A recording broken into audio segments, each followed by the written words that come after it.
So 2016 super heavyweight Olympic gold medalist Tony Yoka has been banned from boxing in France for a period of 1 year. And this is because he has missed several doping tests in France. He says that he was overseas and he didn't realize that they were trying to test him and stuff like that. Well, make it at what you will, but he's been banned for a year. But he can still box overseas because he's only been banned by the French Federation. So he'll box overseas. Yoka has some words for that. Some words on this situation here though. He says, "I'm told I could box abroad, but I'm not interested. I always said that I wanted to box in my country. Bring the first World Heavyweight Championship belt here." What else does he say here?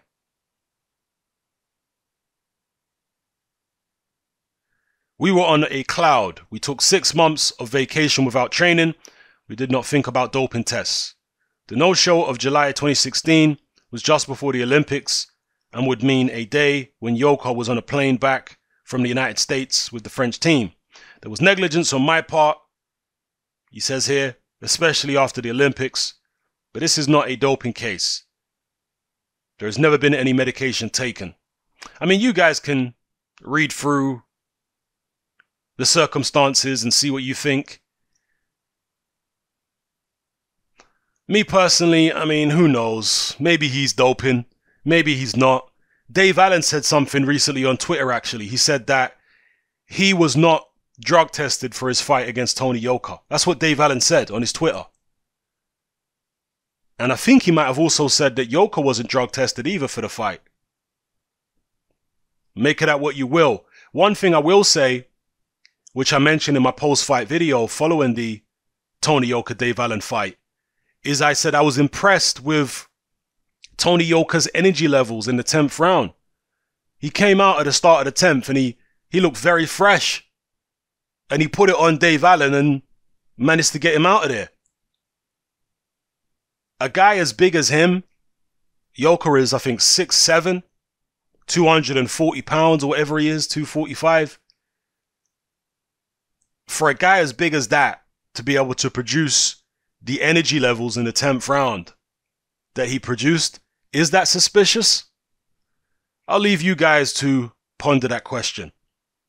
So anyway, let me know what you think about this in the comment section below. Will Tony Yoka actually fight over the next year? Because he says, "Oh, I'm not interested in fighting abroad," but he's got to make a living, right?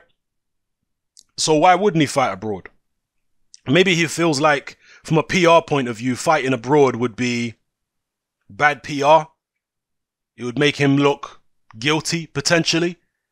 Whereas if he refuses to fight at all, it's kind of like he's making a statement.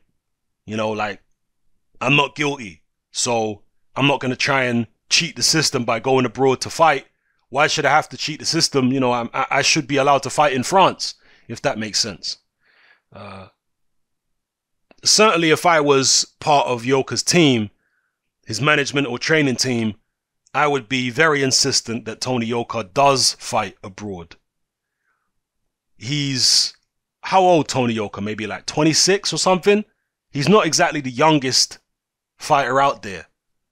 So, early stages of your professional career, when you're trying to put your foot on the gas, like Yoka should be, you need to be as active as possible. So this notion of just taking a year out in protest or whatever it is because he wants to fight at home, nah, man. Forget about the ban at home. Continue fighting overseas. Get some experience in the United States. It should be fairly easy. He's trained by Virgil Hunter. I'm sure Hunter has connections and whatnot.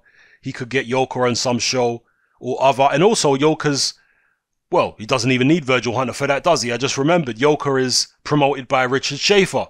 Richard Schaefer has a promotional company in the United States. I'm sure Schaefer can sort something out. So, yeah, let me know what you think of this in the comment section below. It's Hatman, I'm out.